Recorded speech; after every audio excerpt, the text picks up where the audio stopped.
Chalakudy bank കവർച്ചാ കേസിലേക്ക് തന്നെയാണ് വീണ്ടും പോകുന്നത്. എന്തായാലും പ്രതി റിജോയുടെ വീട്ടിൽ നിന്ന് കവർച്ചാ പണം കണ്ടെത്തിയിട്ടുണ്ട്. കത്തിയും ഉപയോഗിച്ച വസ്ത്രവും വീട്ടിൽ നിന്ന് പോലീസ് കണ്ടെടുത്തു കഴിഞ്ഞു.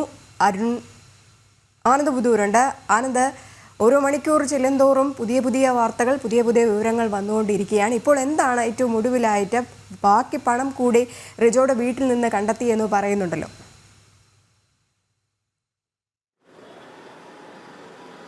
തീർച്ചയായിട്ടും. അതായത് ഞാനിപ്പോൾ നിൽക്കുന്നത് ഈ കവർച്ച നടന്ന ബാങ്കിന് മുമ്പിലാണ്. ഏതാണ്ട് 10 മണിയോട് കൂടി തന്നെ ഇയാളെയും കൊണ്ട് പോലീസ് ഇവിടേക്ക് തെളിവെടുപ്പിനെത്തുമെന്നാണ് അറിയാൻ സാധിക്കുന്നത്. ഈ കവർച്ചാ പണം മുഴുവൻ ഇപ്പോൾ കണ്ടെടുത്തിട്ടുണ്ട്.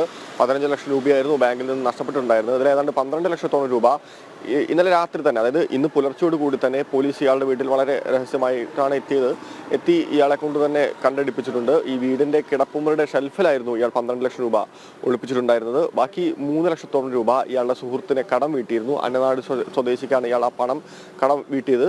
ആ അന്നനാട് സ്വദേശി ഈ പണം ഇന്നലെ രാത്രിയോടുകൂടി തന്നെ DYSP ഓഫീസിലെത്തി തിരികെ നൽകിയിരുന്നു. അപ്പോൾ ഏതാണ്ട് 15 ലക്ഷത്തോളം രൂപ ഇപ്പോൾ പൂർണ്ണമായും കവർച്ച നടത്തിയ പണം മുഴുവൻ കണ്ടെടുത്തിട്ടുണ്ട്.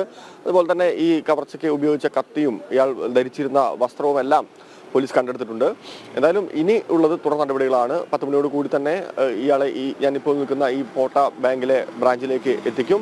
തുടർന്ന് ഇവിടെ തെളിവെടുപ്പ് നടത്തും. ശേഷം കോടതിയിൽ ഹാജരാക്കും. അതിനുശേഷമായിരിക്കും റിമാൻഡ് അടങ്ങിയിട്ടുള്ള നടപടികളിലേക്ക് പോകുന്നത്. പിന്നീടായിരിക്കും പ്രതിയെ കസ്റ്റഡി അപേക്ഷയിലേക്കെല്ലാം പോലീസ് ആവശ്യപ്പെടുക.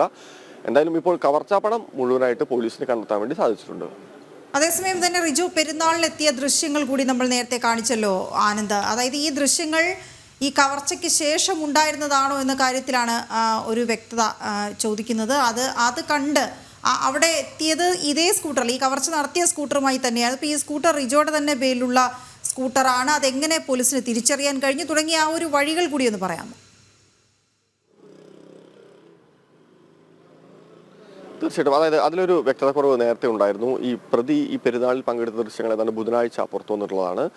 ഇതിൻ്റെ ഒരു പ്രത്യേകത എന്ന് പറയുന്നത്, ഈ പെരുന്നാളിനെത്തിയ ഈ പള്ളിയിലെ സ്കൂട്ടറിൻ്റെ നമ്പർ പ്ലേറ്റ് ആണ് ഇയാൾ അഴിച്ചു മാറ്റിക്കൊണ്ട്, അതായത് മോഷ്ടിച്ചുകൊണ്ട് ഇയാളുടെ വണ്ടിയിലേക്ക് ഈ നമ്പർ പ്ലേറ്റ് ഫിറ്റ് ചെയ്യുകയായിരുന്നു. അപ്പോൾ അതാണ് അതിൻ്റെ ഏറ്റവും പ്രധാനപ്പെട്ട പ്രാധാന്യം എന്ന് പറയുന്നത്. നേരത്തെ ആ വാർത്തയിൽ ഒരു തിരുത്തുണ്ട്, മുൻപുള്ള ഒരു ദൃശ്യങ്ങളാണ്. എന്തായാലും സൂചിപ്പിക്കുന്നത് പ്രതി വളരെ കൃത്യമായിട്ടുള്ള ആസൂത്രണത്തോടു കൂടി, അതായത് മാസങ്ങൾക്ക് മുമ്പേ ആസൂത്രണം നടത്തിയിരുന്നു.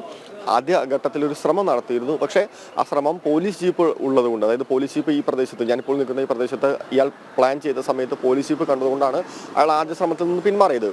പിന്നീട് രണ്ടാം ശ്രമത്തിലാണ് ഇപ്പോൾ അയാൾ കവർച്ച നടത്തിയിട്ടുള്ളത്. മറ്റൊരു പ്രധാനപ്പെട്ട കാര്യം, ഞാനിപ്പോൾ നിൽക്കുന്നതിന് തൊട്ട് മുമ്പുള്ളത് പള്ളിയാണ്. ഈ പള്ളിയിൽ ആദ്യത്തെയും അതുപോലെ തന്നെ 4ാമത്തെയും വെള്ളിയാഴ്ച കൂട്ടപ്രാർത്ഥനയുണ്ട്. അപ്പോൾ ആ കൂട്ടപ്രാർത്ഥനയുള്ള ദിവസം പോലും അയാൾ ഒഴിവാക്കിയിട്ടാണ് ഇത്തരത്തിലൊരു കവർച്ച നടത്തിയത്. ആസൂത്രമായിരുന്നു, കൃത്യമായിട്ടുള്ള ആസൂത്രണത്തോട് കൂടിയിട്ടുള്ള ഒരു കവർച്ച തന്നെയാണ് ഇയാൾ നടത്തിയിട്ടുണ്ടായിരുന്നത്. ശരിയാണ്.